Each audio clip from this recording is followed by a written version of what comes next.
নমস্কার বন্ধুরা, আজকের মাংস রেসিপি একটা দেখাবো।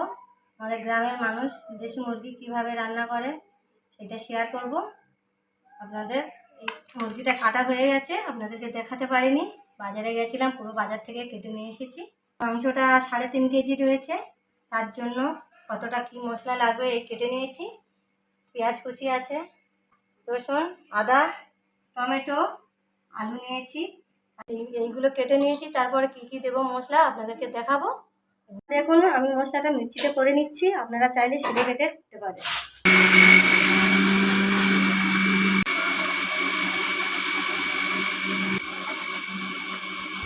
আদাটা বাটা হয়ে গেছে, এবার রসুনটা বাটবো।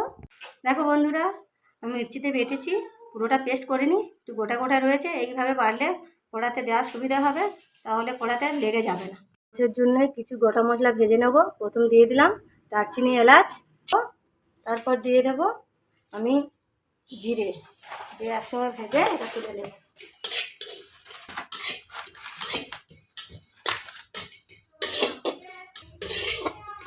এগুলো ফাঁকা হয়ে গেছে, এটা ছাই দিলে ভালো।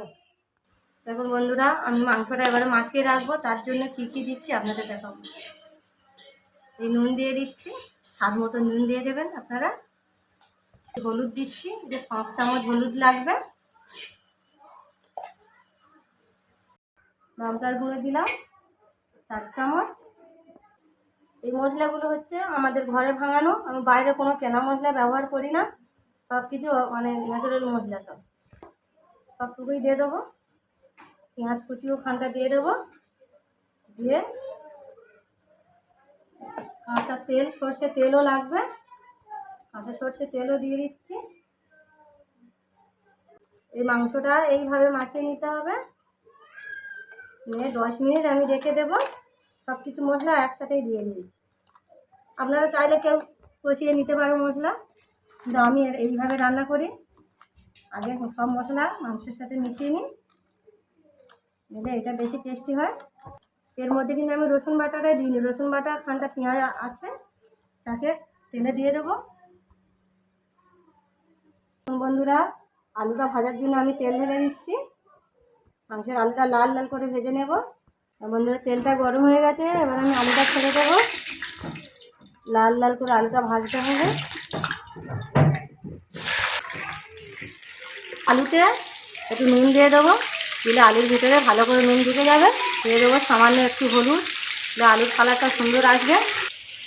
এবার লাল লাল করে ভাজা হয়ে গেছে, এবার আমি আলুটা তুলে নেব। আর একটু তেল দিয়ে দেবো। দেখুন বন্ধুরা, মাংসটা বসাবো, এটা একটু লাগতো, অনেকটা পরিমাণের মাংস তো, তেলটা একটু বেশি করে লাগবে। তেলটা গরম হয়ে গেছে, দিয়ে দেবো চিনি একটু কালার হওয়ার জন্য। এবার দিয়ে দেবো তেলটা, চিনিটা ফুটে গেছে, লঙ্কা দিয়ে দেবো, দিয়ে দেবো তেজপাতা, দেবো জিরে ফোড়ন, দিয়ে দেবো পেঁয়াজ,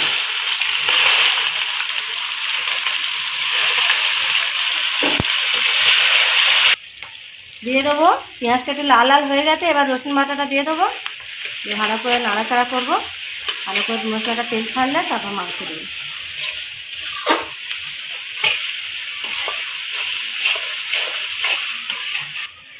দিয়ে দিলাম টমেটো, আর সঙ্গে 2 গোটা কাঁচা লঙ্কা দিয়ে দিলাম। এটাকে ভালো করে কষাতে হবে, নাড়িয়ে নাড়িয়ে। পেঁয়াজটা একটু যত ভাজা বেশি হবে, তরকারি কালারটা সুন্দর আসবে। আমরা তো কাশ্মীরি লঙ্কার গুঁড়ো খাই না, সব গ্রামে ভাঙানো লঙ্কার গুঁড়ো। যত পেঁয়াজটা বেশি একটু ভাজা করবে, তত কালারটা ভালো আসবে। যখন বন্ধুরা মশলাটা ভাজা হয়ে গেছে, এবার আমি দিয়ে দেবো এই মেশানো মাংসটা রেখেছিলাম 10 মিনিট পরে, এটাইতে দিয়ে দিচ্ছি।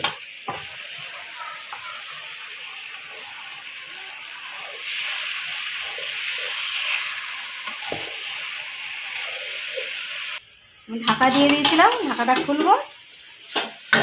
ঢাকা দিয়ে দিয়ে কষালে আপনাদের মাংসটা ভালো কষানো হবে।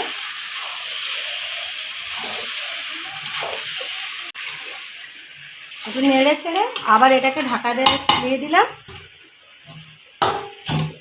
বন্ধুরা, মাংসের তেল ছেড়ে গেছে, এবার আমি আলুটা ভাজা ছিল দিয়ে দিলাম, পুরো খানটা কষাবো, নাড়িয়ে চাড়িয়ে তারপরে জল দেবো।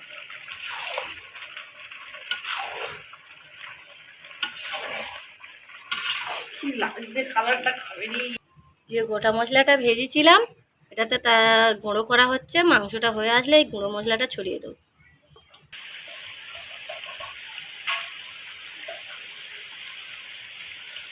দেখো, এবারে আমি দিয়ে দেবো জল। আপনি এইভাবে কষিয়ে তেলটা ছাড়িয়ে নেবে। যতক্ষণ না মাংস থেকে তেল ছাড়তে জল দেবে না।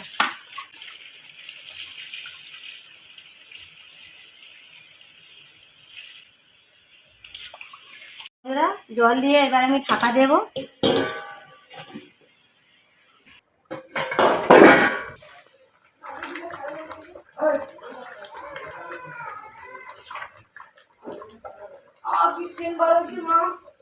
ঝোল আছে অনেকটা, আরও একটু ফোটাবো।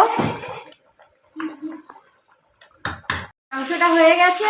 এবারে যে ভাজা মশলাটা করে রেখেছিলাম, জিরে আর গরম মশলা, এটাই ছড়িয়ে দিলাম। নামিয়ে নেবো, হয়ে গেছে তরকারি।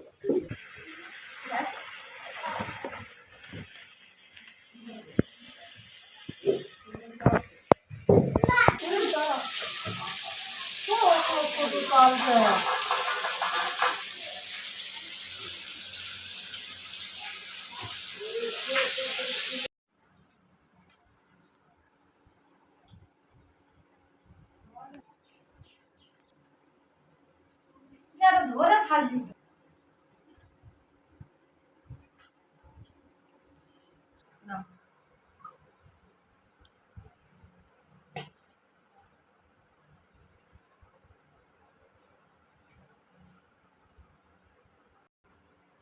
রিমোটটা ভালো হয় না, মশলার জল কাটানো। দেখো তরকারিটা